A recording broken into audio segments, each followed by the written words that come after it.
बिस्मिल्लाहिर्रहमानिर्रहीम। अस्सलाम वालेकुम। बाबर अमान। ख़वातीन और हज़रात, मुझे आपसे दो बातें करनी हैं, मुख्तसरन गुजारिश करूँगा। सबसे पहली बात तो यह है कि आज एक दोस्त से गुफ्तगू हो रही थी और गुफ्तगू बहुत सीरियस गुफ्तगू थी, और वो सीरियस गुफ्तगू थी आपकी तरक्की, आपकी खुशहाली, आपके रिज़्क के हवाले से, आपके कारोबार के हवाले से। तो वो एक कामयाब शख्सियत थी जिससे मेरी ये गुफ्तगू थी। वो गुफ्तगू का सिलसिला तकरीबन 1 घंटे तक जारी रहा। मैं उस सारी की सारी गुफ्तगू को सम अप करके मुख्तसरन आपके गोश गुजार कर देता हूँ।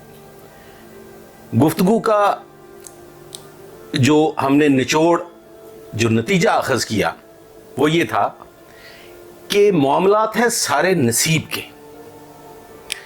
मैं ऐसे सैकड़ों लोगों को जानता हूँ कि जो अंगूठा छाप हैं और जो कोई दिन रात मेहनत भी नहीं करते, और मैं बड़े मेहनत कश, बड़े जफाकश, बड़े जानिसार, बड़े पढ़े लिखे लोगों को देख रहा हूँ कि वो उनके मुलाजिम हैं और बड़ी मामूली तनख्वाह पे मुलाजमत करते हैं।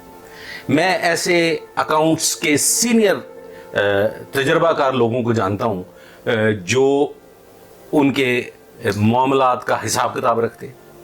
इसी तरह से अगर आप देखें तो क्या आप समझते हैं कि एक मजदूर जो सुबह से लेकर शाम तक ग्राउंड लेवल से ईंटें उठाता है और वो टॉप फ्लोर तक, समटाइम तीसरे मंजिल तक लेके जाता है, तो क्या उसकी मेहनत में कोई कमी है?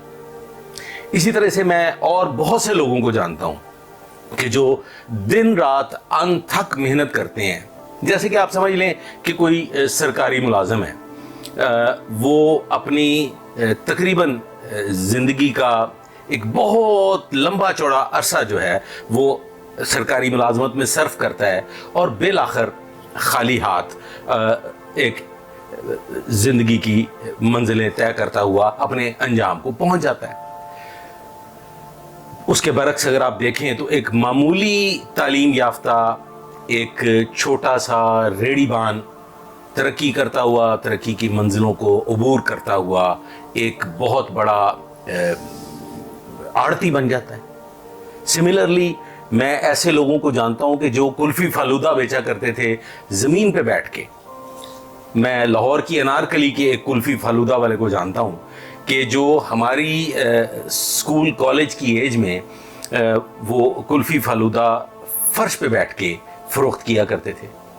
आज मैं नाम नहीं लेना चाहूँगा, वो मारूफ कुल्फ़ी फालूदा के वेंडर हैं और उनका कुल्फ़ी फालूदा जो साहिबाने इक़्तिदार हैं उनकी फंक्शंस में भी उन्हीं का कुल्फ़ी फालूदा जो है वो खाया जाता है।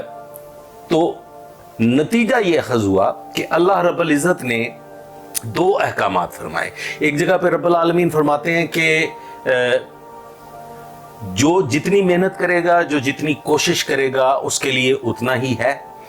और दूसरी जगह अल्लाह रब्बुल इज़्ज़त फरमाते हैं कि होगा वही जो अल्लाह चाहेगा।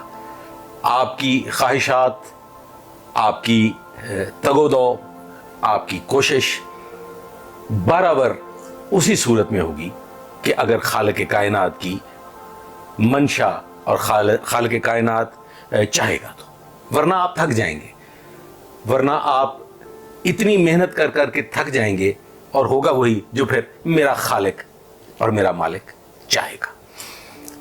अब जो इसका दूसरा हमने पहलू जिस पे हमने बहस की और हम नतीजे पे पहुंचे वो था कि अल्लाह रब्बुल इज़्ज़त किसे नवाजता है।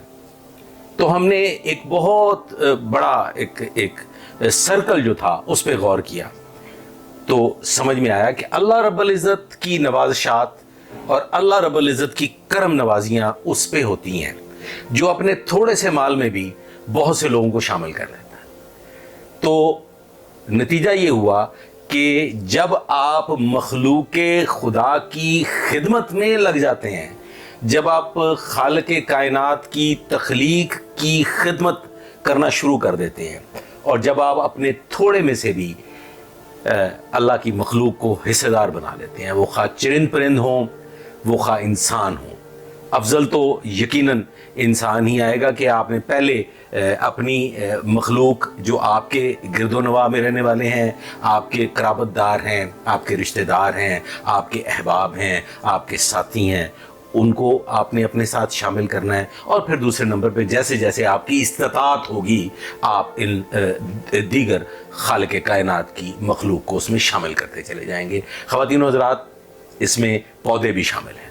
یقیناً جب آپ ایک شجر جو ہے وہ اس کو پودا جب آپ لگاتے ہیں تو اس کی چھاؤں میں بیٹھنے والے بھی آپ کے لیے ایک دعا کا سبب بنتے ہیں۔ چڑیاں، پرندے، ان کو کھانا کھلانا، ان کو دانہ دینا، یہ بھی ایک مخلوق خدا کی خدمت میں شامل ہے۔ تو سیانے کہتے ہیں کہ جو مخلوق خدا کی خدمت کرتا ہے، آپ تلاش کر کے دیکھ لیں، وہ افلاس، بھوک اور ننگ کا شکار نہیں ہوتا۔ آج تک کے لیے بس اتنا ہی، آئندہ کے لیے میرے ساتھ رہیے گا، دعا میں یاد رکھیے۔